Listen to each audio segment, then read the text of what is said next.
দর্শক শ্রোতা ভাই বোন, আমাদের জীবনে এমন কিছু সময় আসে যখন দেয়ালে পিঠ থেকে যায়, যখন আমাদের নির্দিষ্ট চাওয়া পূরণ করা ছাড়া আর বিকল্প কোনো পথ সামনে খোলা থাকে না।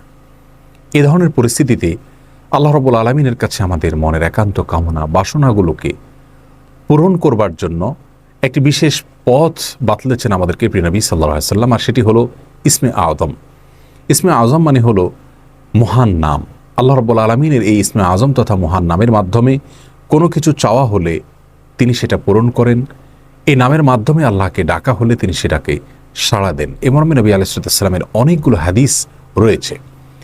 অনেক উলামা একরাম ইসমে আযম সম্পর্কে বলেছেন যে এটি হলো আল্লাহ রাব্বুল আলামিনের যে মূল নাম আল্লাহ, সেটি তার অনেকগুলো গুণবাচক নাম আছে। তমধ্যে থেকে আল্লাহ রাব্বুল আলামিনের যে মূল নাম আল্লাহ, এই আল্লাহ এই নামের মাধ্যমে আল্লাহ রাব্বুল আলামিনকে ডেকে যদি বান্দা কোনো কিছু চান কায় মনোবাক্যে অন্তরের গভীর থেকে, তাহলে সে দোয়া আল্লাহ রাব্বুল আলামিন অবশ্যই কবুল করেন। এজন্য কোনো কিছু আল্লাহ রাব্বুল আলামিনের কাছে চাওয়ার আগে যদি আল্লাহ বলে ডেকে ভালোবাসা থেকে, আস্থা থেকে, ভরসা থেকে, কায় মনোবাক্যে দীনতাহীনতার সাথে আল্লাহকে ডেকে যদি কেউ দোয়া করেন, তাহলে সে দোয়া আল্লাহ রাব্বুল আলামিন ফিরিয়ে দেন না। ইসমে আযম সম্পর্কে আরও নির্দিষ্ট করে আমরা নবী আলাইহিস সালামের যে হাদিসটি দেখতে পাই, সেটি তিরমিজিতে বর্ণিত হয়েছে, আরও বিভিন্ন হাদিসের কিতাবে বর্ণিত হয়েছে। সে হাদিস সম্পর্কে বিশ্ববিখ্যাত হাদিসবিদ হাফিজ ইবনে হাজার আল আসকালানী রাহিমাহুল্লাহ ফাথুল বারীতে লিখেছেন যে ইসমে আযম সম্পর্কে সবচেয়ে বিশুদ্ধতম হাদিস হলো এটি। আর সেটি হলো এই যে বুরায়দা রাদিয়াল্লাহু আনহু বর্ণনা করেছেন, এক ব্যক্তি নামাজের মধ্যে একবার কিছু বাক্য বলে উঠলেন। নবী সাল্লাল্লাহু আলাইহি সাল্লাম তার কথাগুলো শুনলেন। তিনি বলে উঠলেন, আল্লাহুম্মা ইন্নী আসআলুকা বিআন্নী আশহাদু আন্নাকা আনতাল্লাহ লা ইলাহা ইল্লা আনত আল আহাদুস সামাদ আল্লাযী লাম ইয়ালিদ ওয়া লাম ইউলাদ ওয়া লাম ইয়াকুল লাহু কুফুয়ান আহাদ। তার মুখে এই বাক্যগুলো শুনে নবী আলাইহিস সালাম বলেছেন, নিশ্চয়ই এই লোকটি ইসমে আযম পাঠ করেছে। ইসমে আযমের মাধ্যমে আল্লাহ রাব্বুল আলামিনের কাছে কোনো কিছু চাওয়া হলে তিনি সেটা ফিরিয়ে দেন না। এর মাধ্যমে আল্লাহকে ডাকলে তিনি অবশ্যই তাতে সাড়া দেন। এই হাদিসের ভিত্তিতে অনেক মুহাদ্দিসিন ইকরাম বলেছেন এটি হলো সেই দোয়া যেটাকে ইসমে আযম বলা হয়, যার মাধ্যমে এটি পাঠ করার পর আল্লাহর কাছে কোনো কিছু পেশ করলে সেটাকে অবশ্যই আল্লাহ তাআলা পূরণ করেন। মনের যে কোনো ভালো আশা আল্লাহ তাআলা পূরণ করে থাকেন।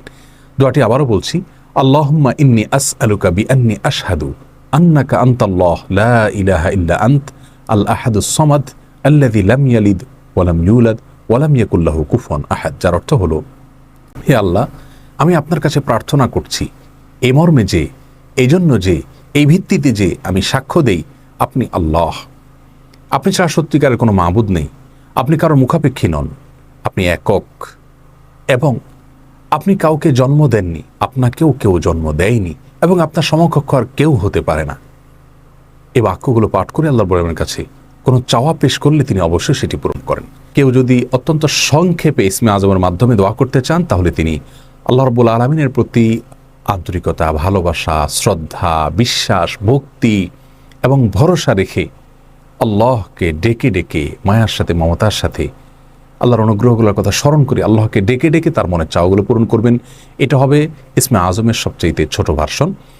আর যদি কারোর হাতে সময় থাকে, তাহলে তিনি ইসমে আযমের যে দোয়াটি আমরা কথা বলেছি, আল্লাহুম্মা ইন্নী আসআলুকা বিআন্নী আশহাদু আন্নাকা আনতাল্লাহ লা ইলাহা ইল্লা আনত আল আহাদুস সামাদ আল্লাযী লাম ইয়ালিদ ওয়া লাম ইউলাদ ওয়া লাম ইয়াকুল লাহু কুফুয়ান আহাদ। এই দোয়াটা তিনি পাঠ করবেন, করে আল্লাহর কাছে তার চাওয়া পেশ করবেন। জীবনের কঠিন মুহূর্তগুলোতে বিশেষ করে এই ইসমে আযম পাঠ করে আল্লাহর রাব্বুল কাছে দোয়া করব, সেটা অবশ্যই আল্লাহ তাআলা কবুল করবেন যদি দোয়ার মৌলিক শর্তগুলো আমরা পূরণ করে থাকি।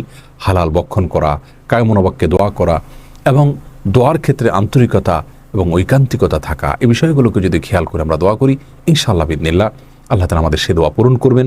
কোনো কারণে সে দোয়া যদি পূরণ হতে আমরা না দেখি, তাহলে সন্দেহাতীতভাবে আমাদের বিশ্বাস রাখতে হবে এটা পূরণ এই মুহূর্তে না হওয়ার মাঝে আমাদের জন্য কল্যাণ নিহিত আছে। আল্লাহ তাআলা এর বিনিময়ে আমাদেরকে আখিরাতে দিবেন। এছাড়াও দোয়া ইউনুসের মাধ্যমে লা ইলাহা ইল্লা আনতা সুবহানাকা ইন্নী কুনতু মিনাজ জালিমিন, এটা পাঠ করেও যদি কেউ দোয়া করেন, তার মাধ্যমে আল্লাহর দোয়া কবুল করেন। এবং হাদিস বর্ণিত হয়েছে। আল্লাহ তাআলা আমাদের সবাইকে ইসমে